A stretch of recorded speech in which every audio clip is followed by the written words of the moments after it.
8 400 400 400। जी हाँ, याद कर लीजिए व्हाट्सएप नंबर, क्योंकि अब चाहे आपका मैथ्स का सवाल हो या फिजिक्स केमिस्ट्री बायोलॉजी का, आपके हर डाउट, हर क्वेश्चन का मिलेगा तुरंत वीडियो सोल्यूशन, वो भी सीधा आपके व्हाट्सएप पर।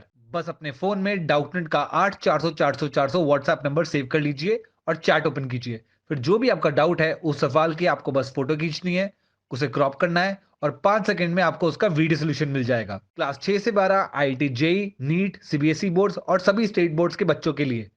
तो देर किस बात की, अभी जाइए और 8 400 400 400 पर अपना सवाल व्हाट्सएप कीजिए और अपने सभी डाउट्स को आउट कीजिए। लिंक डिस्क्रिप्शन में है। नमस्कार विद्यार्थियों, स्वागत है आपका हमारे इस चैनल एसएल जाट पर। तो विद्यार्थियों, आज की जो मैं क्लास है विज्ञान कक्षा 8 और उसका अध्याय पहला है फसल उत्पादन एवं प्रबंध। विद्यार्थियों, इस अध्याय में हम फसल उत्पादन के बारे में सीखेंगे एवं फसल प्रबंध के बारे में सीखेंगे। ग्रीष्मावकाश में पहली एवं बूझो अपने चाचा के घर गए। उनके चाचा एक किसान हैं। एक दिन उन्होंने खेत में कुछ औजार देखे, जैसे कि खुरपी, दराती, बेलचा, हल इत्यादि। बूझो कहता है, मैं जानना चाहता हूँ कि हम इन औजारों का उपयोग कहाँ और कैसे करते हैं। तो विद्यार्थियों, हम पढ़ चुके हैं कि सभी सजीवों को भोजन की आवश्यकता होती है।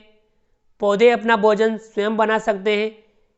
क्या आपको याद है कि हरे पौधे अपना भोजन किस प्रकार संश्लेषित करते हैं? मनुष्य सहित सभी जंतु भोजन बनाने में असमर्थ हैं। तो जंतुओं के भोजन का स्रोत क्या है? परंतु हम भोजन ग्रहण ही क्यों करते हैं? हम जानते हैं कि सजीव भोजन से प्राप्त ऊर्जा का उपयोग विभिन्न जैविक प्रक्रमों जैसे पाचन, श्वसन एवं उत्सर्जन के संपादन में करते हैं। हम अपना भोजन पौधों अथवा जंतुओं या दोनों से ही प्राप्त करते हैं। बूझो कहता है, क्योंकि हम सभी को भोजन की आवश्यकता होती है, अतः हम अपने देश के इतने अधिक लोगों का भोजन किस प्रकार उपलब्ध करा सकते हैं। पहली कहती है, भोजन का बड़े स्तर पर उत्पादन करना आवश्यक है। तो विद्यार्थी, भोजन का बड़े स्तर पर उत्पादन आवश्यक है। एक विशाल जनसंख्या को भोजन प्रदान करने के लिए इसका नियमित उत्पादन, उचित प्रबंधन एवं वितरण आवश्यक है। ठीक है विद्यार्थियों, विशाल जनसंख्या को भोजन प्रदान करने के लिए इसका नियमित उत्पादन, उचित प्रबंधन एवं वितरण आवश्यक है। हम लिखेंगे यहाँ एक विशाल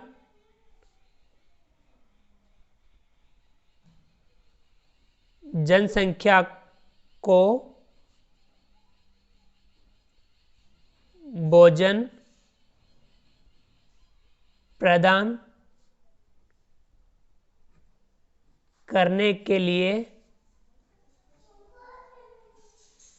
इसका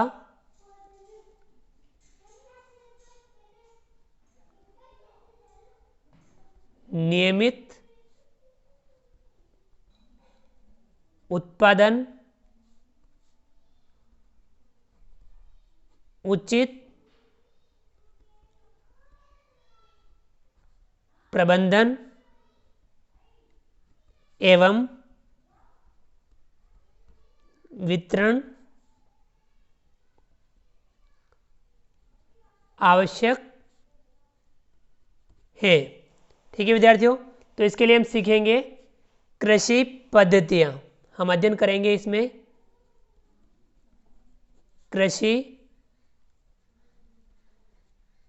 पद्धतियाँ। तो विद्यार्थियों, लगभग 10,000 ईस्वी पूर्व तक मनुष्य घुमंतु थे। वे एक स्थान से दूसरे स्थान तक भोजन एवं आवास की खोज में समूह में विचरण करते रहते थे। वे कच्चे फल और सब्जियां खाते थे और उन्होंने भोजन के लिए जंतुओं का शिकार करना प्रारंभ किया। कालांतर में खेती कर चावल, गेहूं एवं अन्य खाद्य फसलों को उत्पादित कर सकें, इस प्रकार कृषि का प्रारंभ हुआ। विद्यार्थियों, जब एक ही किस्म के पौधे किसी स्थान पर बड़े पैमाने पर उगाए जाते हैं तो इसे फसल कहते हैं। तो विद्यार्थियों, हम ये एक टॉपिक लिखेंगे फसल। इसमें शब्द आया कि कृषि में फसल। तो फसल क्या होती है? फसल की आप परिभाषा लिख दीजिए। जब एक ही किस्म के पौधे किसी स्थान पर बड़े पैमाने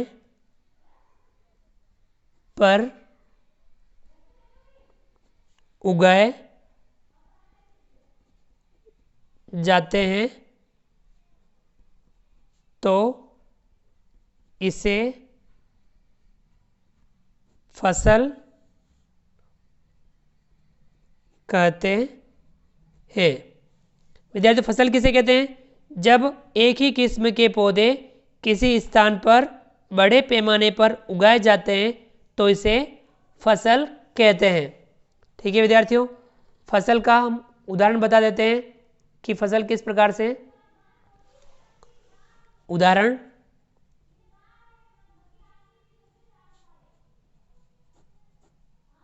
जैसे कि हम गेहूं की फसल काटते हैं।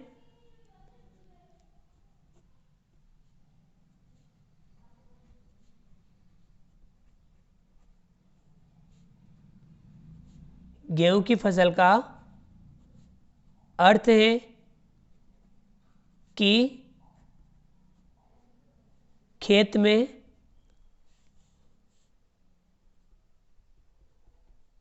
उगाए जाने वाले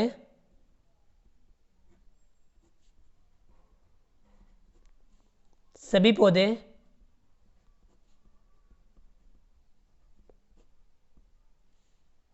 गेहूं के हैं।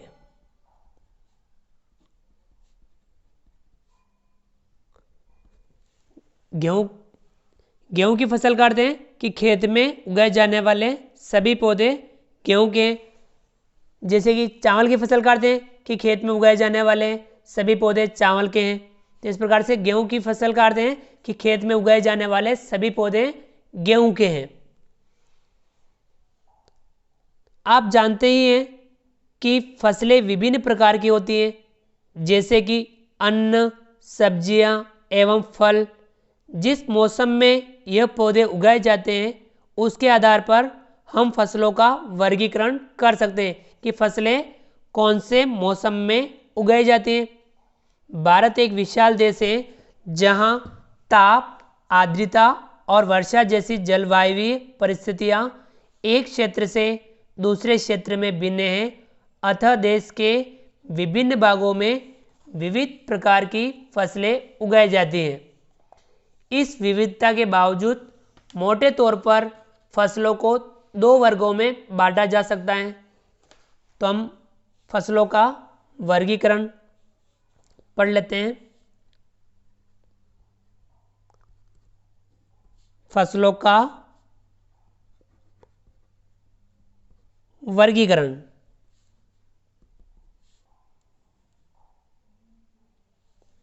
भारत में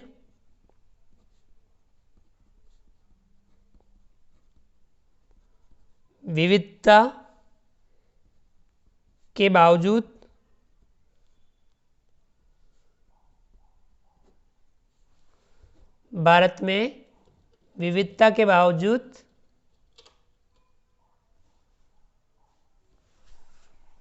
मोटे तौर पर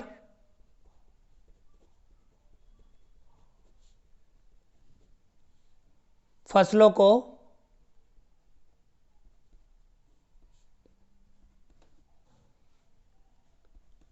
दो वर्गों में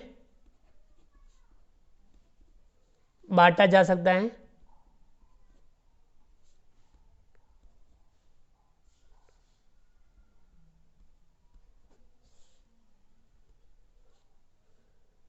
वे इस प्रकार हैं। तो विद्यार्थियों, भारत में बहुत ही विविधता है, इसके बावजूद भी मोटे तौर पर फसलों को दो वर्गों में बांटा जाता है या बांटा जा सकता है। तो विद्यार्थियों, फर्स्ट प्रकार है इसमें खरीफ फसल।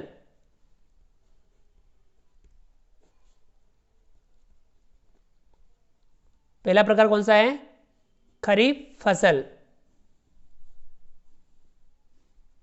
खरीफ फसल में वह फसल जिन्हें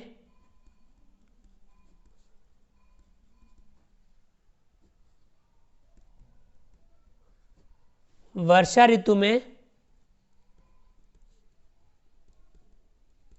बोया जाता है।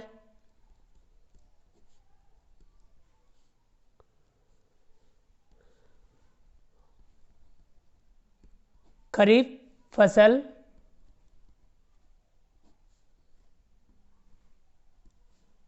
कहलाती है। खरीफ फसल वह फसल जिन्हें वर्षा ऋतु में बोया जाता है, खरीफ फसल कहलाती है। भारत में वर्षा ऋतु सामान्यतः जून से सितंबर तक होती है और इस फसल में या वर्षा ऋतु में कौन कौन सी फसल मुख्यतः बोई जाती है? जैसे धान, धान मीन्स जो चावल जो होता है धान, मक्का, सोयाबीन, ये इसके एग्जाम्पल हैं, उदाहरण है। सोयाबीन,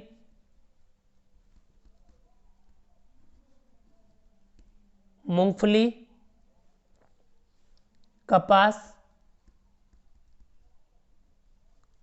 इत्यादि। ठीक है विद्यार्थियों, इत्यादि खरीफ फसलें हैं।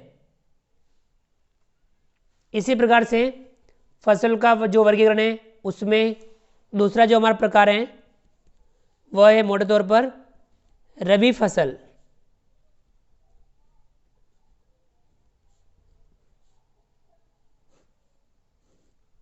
तो विद्यार्थियों, रबी की फसल किसे कहते हैं? शीत ऋतु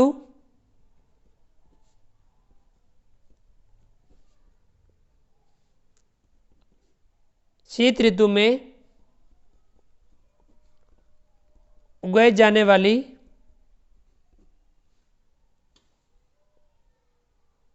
फसलें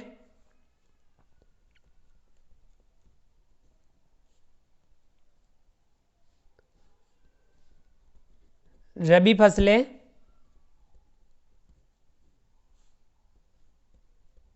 कहलाती हैं। तो विद्यार्थी, ये अक्टूबर से मार्च के जो समय होता है उस समय की जो फसलें होती हैं वह रबी की फसलें होती हैं। रबी की फसलों में इसके भी आप एग्जाम्पल लिख लीजिए कि रबी की फसलें कौन सी,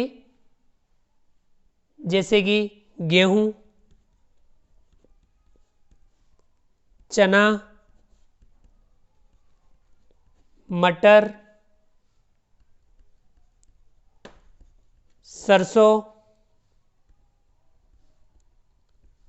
अलसी इत्यादि।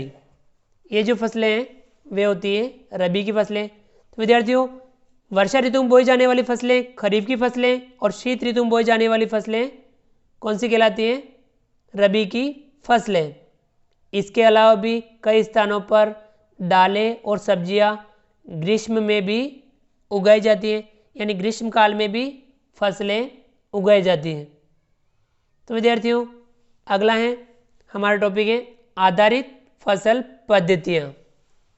विद्यार्थी, जो अगले टॉपिक की तरफ चलते हैं।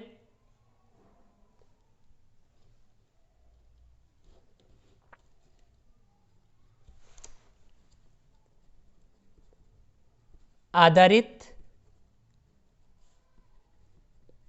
फसल पद्धतियाँ।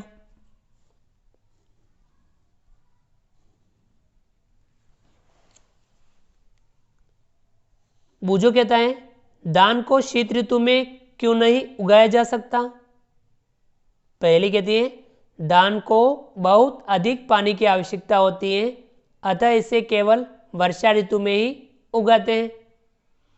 फसल उगाने के लिए किसान को अनेक क्रियाकलाप सामयिक अवधि में करने पड़ते हैं।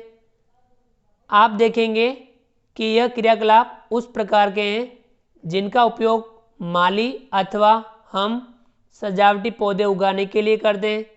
ये क्रियाकलाप अथवा कार्य कृषि पद्धतियाँ जो आगे दिए गए। तो विद्यार्थियों कृषि पद्धतियाँ में देखो हमें क्या क्या काम करना होता है। पहला जो कार्य होता है वह मिट्टी तैयार करना, मिट्टी तैयार करना। दूसरा इसमें होता है मिट्टी तैयार करने के बाद में बुआई, बुआई के बाद में खाद एवं उर्वरक देना। इसके बाद में हमें आवश्यकता होती है सिंचाई की। सिंचाई के बाद में खरपतवार से सुरक्षा,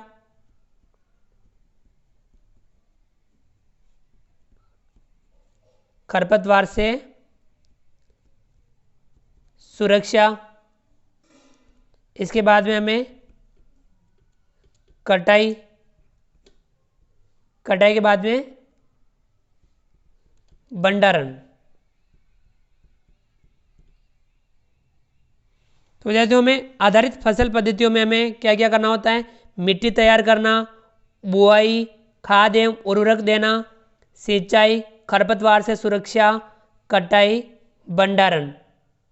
तो विद्यार्थियों आज की क्लास के लिए काफ़ी।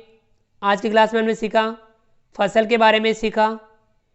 जब एक ही किस्म के पौधे किसी स्थान पर बड़े पैमाने पर उगाए जाते हैं तो इसे फसल कहते हैं। फसलों का वर्गीकरण सीखा कि भारत में विविधता के बावजूद भी मोटे तौर पर फसलों को दो वर्गों में बांटा जा सकता है, खरीफ की फसल और रबी फसल।